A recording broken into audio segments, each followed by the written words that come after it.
City leaders take a closer look at e-bikes and e-scooters and what rules should be in place. As WIFR's Miriam Niesmeyer finds, community members say they've seen close calls, while others worry about government overreach. During Wednesday's City Council meeting, leaders briefly discussed a proposed ordinance that would create new rules or even a ban for some electric-powered devices. Leaders say they want to keep people safe, but community members fear they are overstepping a boundary.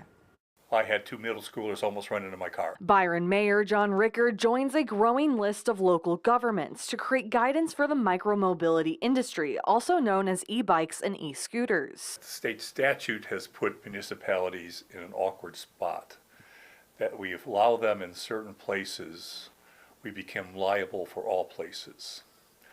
And to avoid the liability, we're put in a really weird spot of saying, we just can't let you do this. Ride Illinois, a nonprofit, teamed up with the Secretary of State's office because data shows most people are confused about state versus local rules, and that's led to some close calls. We experience a huge increase in the number of various e-vehicles running around town, to the point where we've had several incidences of crashes. City leaders say safety is a big part of that conversation and requiring new rules like wearing helmets while riding.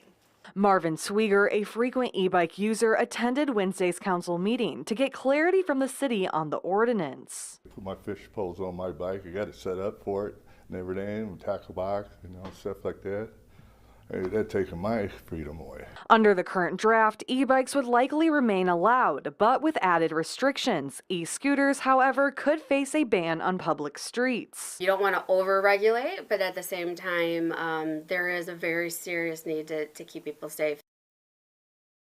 The proposal is still in the early stages and no vote has been taken. City leaders say they plan to review the ordinance and gather feedback from the community before making any final decisions. The council meets again Wednesday, April 1st.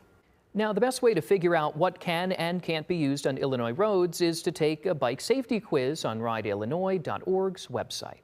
Well,